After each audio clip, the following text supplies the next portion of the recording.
Emergency press conference. The fact I got to come on here during my working day and talk about the Indianapolis Colts trading 2 first-round picks and a second-round receiver they drafted 2 years ago for a one cornerback is a flat-out joke. It's a flat-out joke. And I know we got a bunch of pretty boys. I'm sure will be in the comments trying to explain to me this is called going all in. No, this is called going stupid is what this is called. I mean, it's just a joke. I mean, the Colts literally have been a laughingstock since Bill Polian left the building. Literally since Bill Polian stopped drafting, this Colts organization has been an absolute laughingstock. I got so much going on. I got my normal job. I got hats, beers by the Ivy, Wrigley stuff going on, which is going incredible. I got Indiana, Penn State breakdown of film, Ohio State football. I got to break down Indiana football versus Ohio State, and I got to take a video away from my queue to talk about the Indianapolis Colts stupid-ass organization. I mean, purely stupid. You don't trade first-round draft picks, number one. You just don't do it. It never works out. When's the last time trading first-round draft picks has worked out for the team getting the player? Maybe I'm stupid. But last time I checked, it doesn't ever work out. The only player you trade for at the deadline, or like the best type of player to trade for at the deadline, is really simple. It's a veteran guy who's been there, done that, and you think this guy may be able to give us an educational juice for our team with coaching and leadership, or this guy may have a little bit more in him. Like a Von Miller you bring in. Like the Bills brought him in, right? Or I thought they traded for someone. Like just a defensive end. Like that's what you do. Or maybe a little O-line depth. Like that's what you do. But here's the problem with the Colts. They get so cocky, so stupid in their ways. They think this team's actually good. This team's good. But this team's not freaking Super Bowl good. There's no chance in the AFC. I mean, unless they just get lucky and don't have to play Mahomes or Josh Allen, like they're not winning the AFC. It's just that simple. And that's why I'm so upset about this trade. I'm going to get into it more, but the bottom line is you got to choose. Are you going to beat the Bills? Are you going to beat Josh Allen in the playoffs? Are you? Colts? Are you?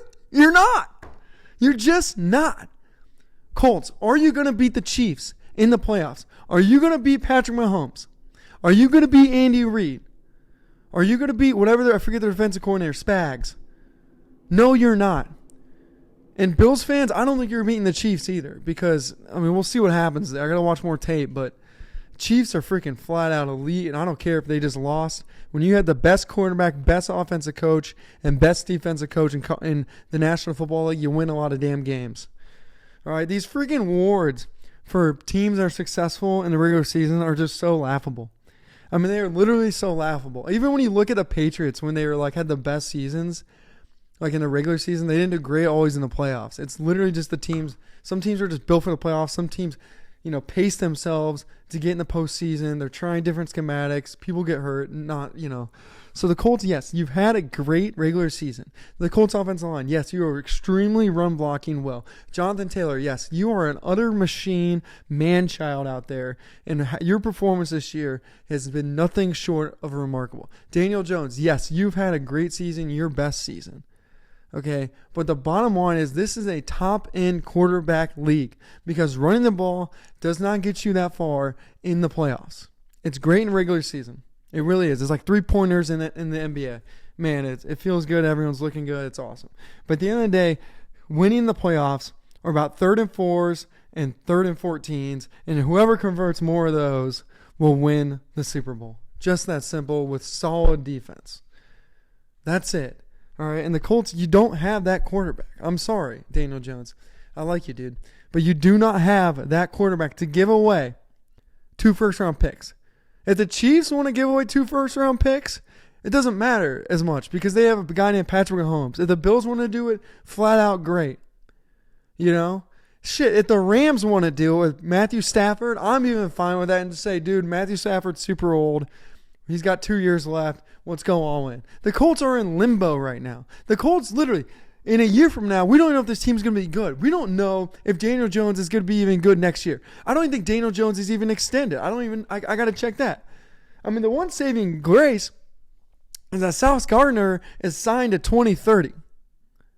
All right, so if he is the type of player the Colts think he is, which is worth 2 first-round picks and a second-round receiver, then at least he's signed for 4.5 years, right? Holy cow. Bill Polian would never have traded this.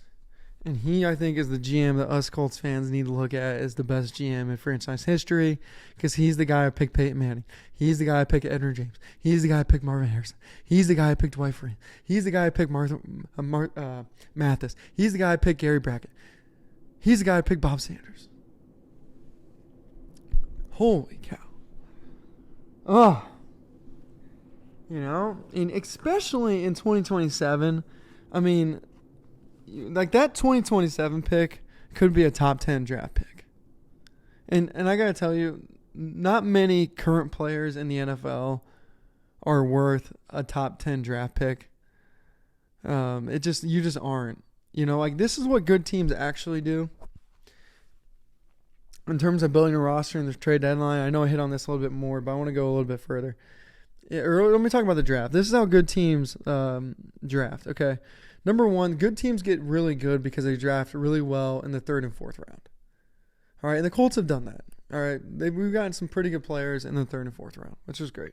Okay, so that's what they do. They hit a couple first-rounders, of course, but they really dominate the 3rd and 4th round, and then they build out a roster, and then they get a really good quarterback that's like, this kid can win a Super Bowl without a doubt because he's a top 4 quarterback in the National Football League.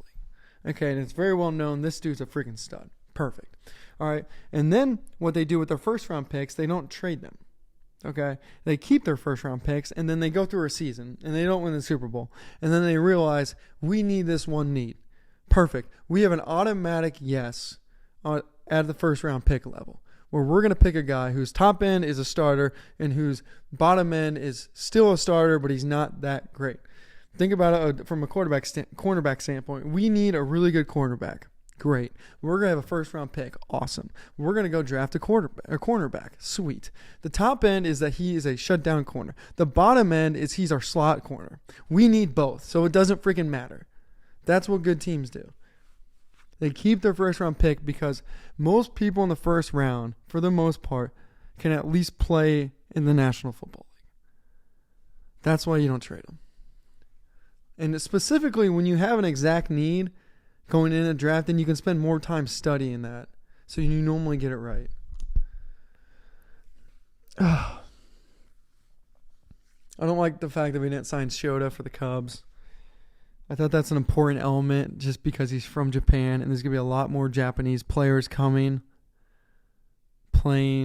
in the MLB. So you want to be a hub for Japanese players. Right now, the Dodgers have that, and we were, the second hub because we had, Seiya and Shota. So letting Shota walk, that's not good. I didn't like letting Kittredge walk either. I know I'm talking Cubs, but screw it, because I thought the guy had a little bit of like alpha savage to him, and I felt that our pitching staff has not had that in years, especially with Steele being injured so much. All right, I mean I might be wrong on the Colts, but I know I'm not, quite frankly. I know that they're not going to be good enough to beat the Bills, and I know they're not going to be good enough to beat the Chiefs. And if they're good enough to beat one of them, I doubt they'll be able to beat both of them, and they may get lucky where they don't have to face them. But the fact is, you don't ever go all in, or else you have a top quarterback, and that's just a freaking rule. What a freaking joke. Appreciate you guys. Thanks for being here. Thanks for the people who subscribe. Beers by the Ivy merch. Check it out. A lot of the Wrigley stores, actually all the Wrigley stores have it.